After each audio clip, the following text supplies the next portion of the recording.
Time stops when I'm falling for you. 사건에 대해서 유형별로 말씀을 드리면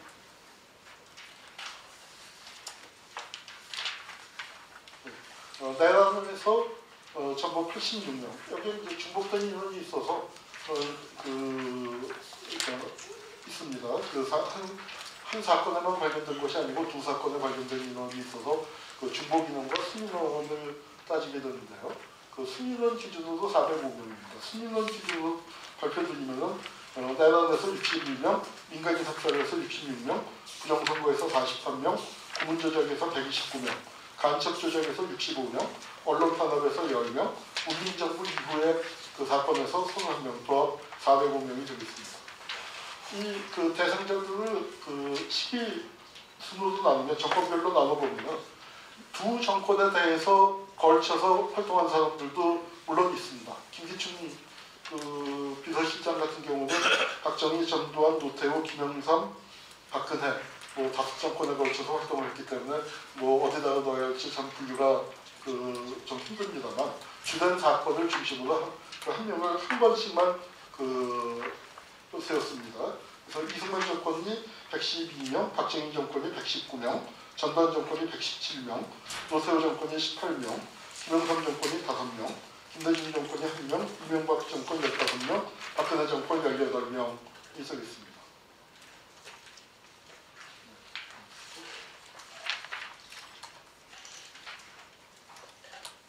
그 다음에 현재 현직에 있는 분들에 대해서 발표해드리겠습니다. 현직에 있는 분들은 거의 대부분이 이명박 정권 이후의 사건으로 들어간 분들입니다. 박근혜 대통령, 황교안 현 대통령 권한대행, 2012년 18대 대통령 선거 수사방해가 가장 무겁게 작용됐고요. 주중대사로 계신 김장수 전 안보실장은 세월호 참사 구조 직무유기가, 김석희 국회의원은 용산 참사, 그리고 이시원 검사, 이문성 검사와 국정원에 지금 아직 재직 중일 것으로 추정이 됩니다. 국정원에서 퇴직시켰다는 얘기가 나온 적이 없습니다. 그래서 그 내용이 탈북학교 유성 간첩조작 사건으로 들어왔습니다. 근데 그 중에서 저희가 막판에 자료 정리하면서 뜻밖의 인물이 포함될 수밖에 없다는 사실을 알고 저희도 굉장히 놀라고 당혹했는데요. 그분은 누구냐면 양승태 대법원장입니다. 현직 대법원장이 저희 반환법 행자 열전 수록 집중검토 대상자로 선정이 됐습니다. 간첩 사건이 6건이 있었습니다. 그 밖에 이제 저희가 보도자료에 상세하게 정리했습니다만 긴급조치 사건도 있고 또 노조 관련 사건, 자벌 관련 사건, 여타공안 사건 이제 많이 있는데 또 그 사건들은 포함을 시키지 않았습니다. 다만 이 간첩 사건만 갖고 조사를 했고 또 대법원장이시기 때문에 저희가 다른 유관 사건이 어떤 것들이 있는가를 참고로 제시해드리겠습니다. 근데 지난 12월 달에 박근혜 게이트가 이제 밝혀지고 청문회를 하는 과정에서 박근혜 정권이 대법원장을 사찰한 사실이 폭로됐습니다. 그때 대법원에서 만약에 사찰한 것이 사실이라면 중대한 반헌법적 사태가 아닐 수 없다라는 이제 표현을 저희 입장에서는 참 안타깝게 현직 대법원장에게 이런 의혹이 있다는 점을 지적하지 않을 수 없습니다. 이 간첩 사건이라는 것이 어떤 사건이냐면 전부 6건인데요. 그 중에 4건은 김기춘 비서실장이 중앙정보부 대공수사국장일 때 발표했었던 이른바 112 사건, 제일동포 간첩단 사건이라고 하는 겁니다. 사실은 서로 상관없는 잘 모르는 대학 제일동포 유학생들을 묶어서 하나의 사건으로 만들어서 키웠는데 그 재판을 따로따로 했습니다. 따로따로 해서 4건의 제일동포 간첩 사건을 판결을 했는데 이 4건에서는 양승태 대법원장께서 서울 형사지법에 원래 민사지법 소속인데 어떻게든 연유인지 저희가 좀 조사를 더 해봐야겠습니다만 형사지법에 판사 직무 대리로 있으면서 그 배석 판사로서 4건에 참여해서 모두 유죄 판결이 나왔는데 그 중에서 가장 유명한 김동희 사건에서 김동희 씨가 그 이미 재심해서 무죄를 받고 국가배상을 받았습니다. 그 다른 3사건도 그 유사한 사건인데 재심을 준비 중인 것으로 알고 있습니다. 그 다음에 80년대에 오늘 그 피해자 증언을 해주기 위해서 멀리 제주에서 오셨습니다만 그 양승태 대법원장이 제주지법 부장판사로 있을 때 우리 강희철 사건과 그 오재성 사건 2건을 담당해서 모두 유죄를 판결을 냈는데 그 강희철 판결을 낸 바가 있습니다.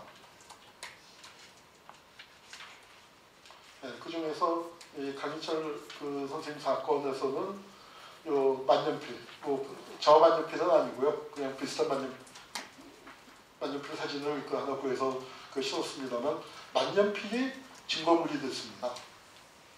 간첩 사건에 만년필이 증거물이 됐다는 게 무슨 엉뚱한 얘기냐면은 그 저 만년필로 보고서를 썼다는 얘기입니다. 그건 그 황당한, 그래서 우리는 억울한, 그러니까 이제 물증 없는 간첩이 많은데 그 대표적인 사건이고요. 이 간첩 사건은 그 퇴임하신 박우동 대법관께서 그 그냥 박사들끼리 다른 사람의 판결을 비판하는 예는 거의 없는데 그분의 저서에서 아주 강력하게 비판을 한 바 있습니다. 그 비판의 주 대상은 강소심 그 판사였던 고등법원 그 부장판사였던 서성, 나중에 대법관이 됐고 김근태 고문 사건의 담당 판사였습니다. 그래서 우리 그 반어법 행위자로 그 집중검토 대상자로 선정된 분이지만 저분의 판결을 비판했지만 저 판결의 토대가 된 게 1심 판결이었습니다. 양승태라는 그 이름이 그 이제 본인의 서명이 뚜렷하게 있습니다. 이 부분에 대해서는 그 대법원장께서 또는 대법원에서 적절한 그 해명과 사과가 반드시 필요하다고 생각이 됩니다. 그 다음에 이제 그 다른 요직에 있는 분들을 보면은 대통령이 6분 들어왔습니다. 저희가 2006년에 발표할 때 또 처음에 이런 반어법 행자 열정 필차한 작업을 할 때 늘 질문을 받았던 게 이승만 박정희가 들어가느냐 였습니다. 1차 명단 발표 때는 전두환 노태우가 들어갔었는데 이제 그 이번에 이승만 그 박정희를 포함한 집중검토 대상자죠. 아직은 확정된 게 아닙니다만 그 집중검토 대상자로 저희가 포함을 시켰습니다. 예. 그리고 대통령 권한대행이 2분 들어갔고 국회의장이 4분, 그리고 국회부의장 7분, 그리고 대법원장의 그 양승태 현 대법원장을 포함해서 4분, 그리고 대법관이나 대법원 판사를 지낸 분이 22분이고 헌법재판소장이 1분, 헌법재판관이 3분, 국무총리나 내각 수반이 10분, 중앙정보부장, 안기부장은 사실은 전원이 포함되어야 마땅하다고 생각합니다만 그렇게 했다가는 숫자가 너무 늘어날 것 같아서 거기서 추려서 15분만 집어넣고요. 검찰총장이 8분, 육군참모총장이나 합참의장이 21분, 보안사령관이 8분, 장관을 지낸 분이 한 79명, 그리고 국회의원을 지낸 분이 70명, 그리고 경찰 총수를 지낸 분이 17명인 것으로 확인이 됐습니다. 이것은 그 헌법을 짓밟은 것이 은밀한 밀실에서 이루어진 것이 아니라 광장에서 헌법이 짓밟혔고 그 헌법을 짓밟은 만한 권력을 가진 사람들이 국가의 위임을 받은 사람들이 헌법을 짓밟은 것이고 또는 헌법을 짓밟은 결과 그 부서진 헌법을 딛고 서서 저런 훌륭한 자리에 오른 것이 아닌가 생각이 듭니다. 자, 그 다음에 2사건 이상 집중적으로 반어법 행위를 자행한 사람이 있습니다. 그 중에 전부 10건, 박정희 대통령이 10건을 한 것으로 저희 이번에 이제 발표해서 선정이 됐고요. 됐습니다. 하나씩 보시면은 여기 이제 써져 있는 것과 같은 10건입니다. 그래서 10건에 대해서 이제 저희가 반어법 행위가 심각했다. 그렇게 판단을 했고요.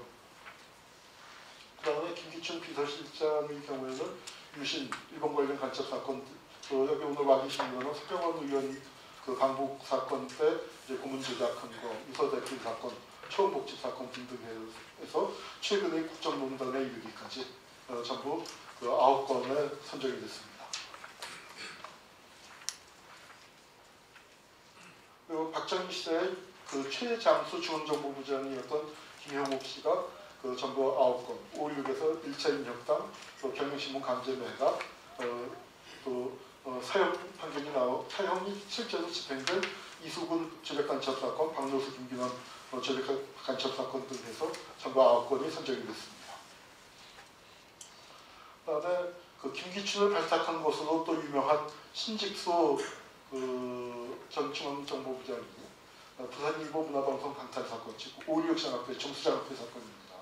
1차 인혁당 사건, 유신 긴급조치 선포, 김창완 인혁당 사건 등 해서 전부 9건이 그 9건을 반환법 행위와 관련된 것으로 그 집중검토 대상자로 선정되었습니다.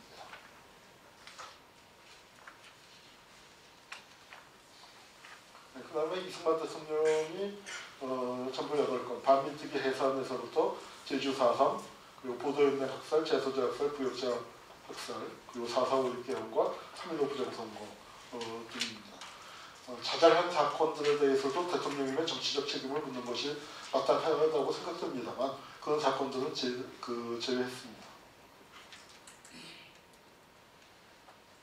그리고 그 중앙정보부장 하면은 첫 번째로 떠오르는 이우락 씨가 전부 그 7건에서 선정이 됐습니다. 6.8 부정선거와 삼선개헌, 또 1971년 대통령 선거 부정 등을 기획하고 유신을 꾸몄고 김대중 대통령을 납치한 것들을 잘 알고 계시리라고 생각됩니다. 그다음에 그 전두환 시대의 대표적인 안기부장이었던 장세동 씨가 그 12.12 5.17 사건, 광주 학살, 그리고 부천서 성고문 사건, 대학투쟁 사건, 그리고 윤태식 사건, 수지김 사건이라고 알려져 있죠. 그건 그 조작 사건 등으로 해서 전부 7건 선정이 됐습니다. 전두환 대통령이 전부 6건. 아마 이것도 그 사실은 5공화국 시절에 이루어진 개별 간첩 사건 하나하나에 전두환 대통령이 다 개입을 한 것으로 알려지고 있습니다.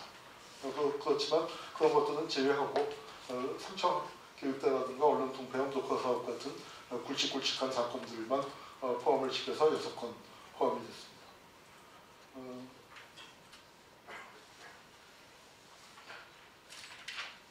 네, 그 다음에 이제 뭐 4건, 3건 그 있는 분들, 그 다음에 영역별로 그 저희가 이제 그 조사를 해봤더니 사법부가 대법관 22분을 포함해서 판사가 40명, 그 다음에 검찰에서 69명, 군 출신, 영광급으로 조금 더 있을 거라고 생각이 듭니다.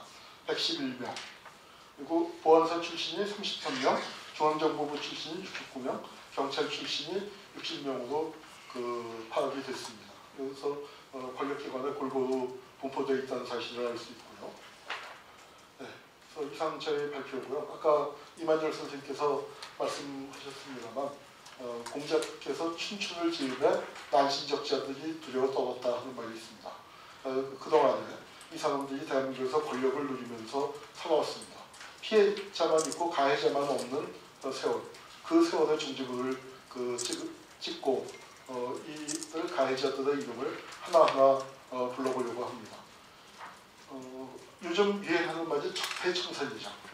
아마 이 405명, 인적 청산과 관련돼서는 대한민국의 적폐는 바로 이 405명 이 명단 속에 다 있다고 해도 과장이 아닐 거라고 생각을 합니다. 이상으로 발표를 마치겠습니다. Time stops when I'm falling for you.